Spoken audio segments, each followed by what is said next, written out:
Oh man, got a lot of company. Yo, yo, yo, yo, yo, yo, yo, yo, yo, yo, yo, yo, yo, yo, yo, yo, yo, yo. It's your boy Diesel Time. Welcome to my review of The Umbrella Academy. That was a little nuts.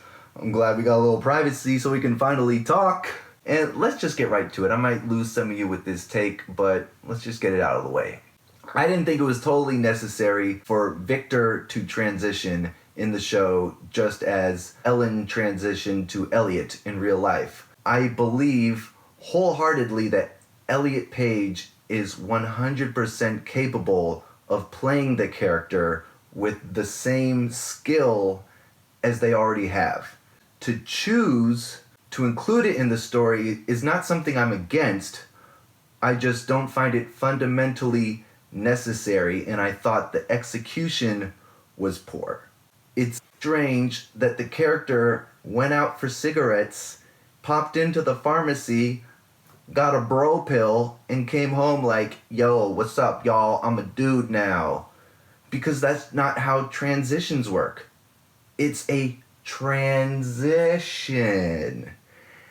And to eat up more screen time by having each one of the siblings come up and saying, Victor, I see you and I accept you, didn't feel natural, felt super forced. It felt like they were trying to maybe cash in on some social justice brownie points, which is fine to do so long as you're not sacrificing your storytelling and making it boring. You could have used that same screen time where you were having the same unnatural conversation 5 or 6 times with every sibling. You could have used that time to have the character have a moment of discovery, maybe talk to a therapist. Hey doc, I think I might be a dude. Maybe start taking the hormones, like actually tell the story of what a transition is like instead of telling this false narrative where someone wakes up and just decides they're a dude and cuts their hair one day. Like, that's not how it works. And so I felt it was insulting to my intelligence the way they portrayed it, and to have, I guess, Elliot, be okay, sign on with it. I don't know, maybe it wasn't their idea, maybe they didn't write it, but it just didn't feel real. And if you're going to make the creative choice to put it in your show, then you should do a better job. Another thing I didn't really like was having the black hole. I'm going to call it the Blitzkrieg because I don't remember what they called it, which is another failure. You don't have an antagonist. Instead, you have this glowing orb in the basement that no one knows how to pronounce what the name of it is. Versace, I want to have a clear motive that the villain is trying to accomplish this or that. And the orb has no feelings. It has no... It exists because they shouldn't have time traveled. So it has a purpose. It's gonna expand and suck in the universe and does what a black hole does, but it's only doing it because that's its purpose. It's not its motivation. The so-called villains are their other siblings that they can't get along with. There are other siblings who are supposed to be superheroes, but who can't stop themselves from trying to kill these people who just showed up like out of nowhere. Oh, you see someone on the street you don't recognize and you just kill them? That's not very superheroic. And the Umbrella Academy characters themselves weren't acting particularly heroic. In particular, Allison, oh my god, I just couldn't get over how unlikable they made Allison this season. And I guess they were giving her a story arc, but by the time they were trying to steer the ship back around and bring it back into the harbor, I was just like, no, you're done, you're out, like, we can't be friends anymore. She was the only person who would be real with the Victor character. Like, as soon as Victor transitioned, all the other characters were like super kids gloves, like treating Victor like a case of eggs, 12-pack, and she's just like, bam, fuck your eggs. So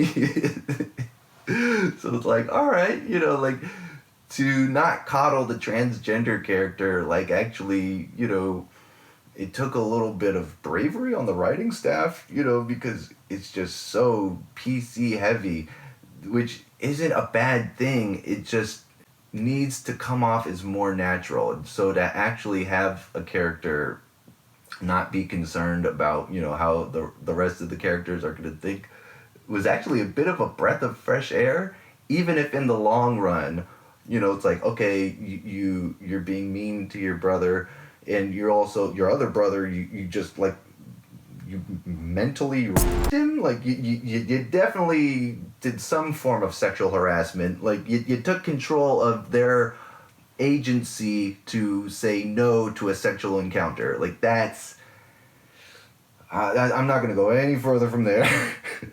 Five's time travel thing where he meets his former or his older self, his other self, but the whole bureaucratic turn, oh man, it broke my heart.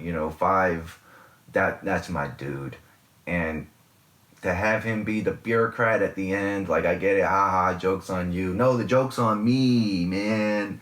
Oh, I did not like that. Why did they do that? Klaus, the guy who dies and comes back, I liked what they did with him. The adventure with the dad and like softening him up, and it turns out he was actually the one being manipulated by this super evil dad. Seeing the dad like kind of figuring out human interaction and being nice, even though he was, leading Klaus on, even though he's messing with him, it was still, that was the highlight, his inability to be human and kind of trying to figure it out was just funny to me. It was entertaining. I think we're down to the big ape boy.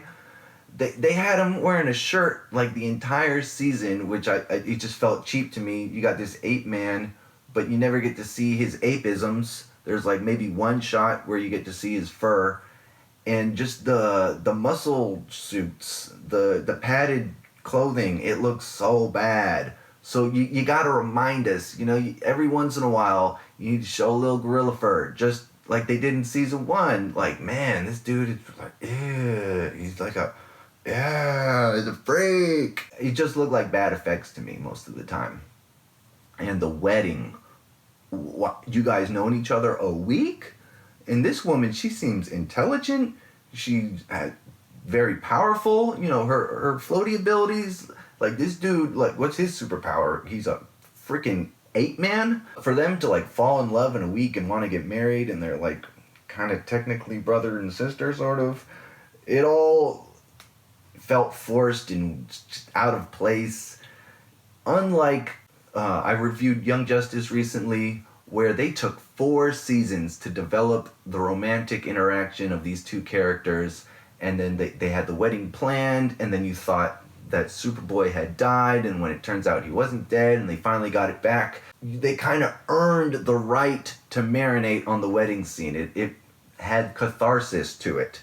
Whereas, like, the wedding scene in this was not cathartic at all. It just showed them getting wasted and not saving the universe, not saving the world. Let's end there with my final disappointment. This is a hero show where they're like, you know what, the best thing to do is to just let the Blitzkrieg do its thing. You end the season with the heroes saving the day. Whatever, if the villains got some world domination thing or whatever plan that it is, they stop it. They foil their plan, and something new will pop its head up over here.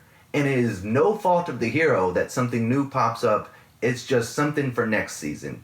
It's looming in the background. When we come back around, there's something new happening. But it has nothing to do with the fact that the superheroes saved the day over here. And they do that with the first 2 seasons of Umbrella Academy. They save the world, and then something happens. Some snafu comes along, and they gotta save the world all over again next season. They don't save the world. Like, what are we doing here? It left an unsatisfying feeling, and I had a tough time even remembering most of the stuff that was going on. I just didn't think this was the best season. The whole season just felt like it lacked the direction and the clarity, the creative crispness, the genius spark of the first season, and then the second season was maybe of a dip, and then the third season was just a huge dip in my eyes.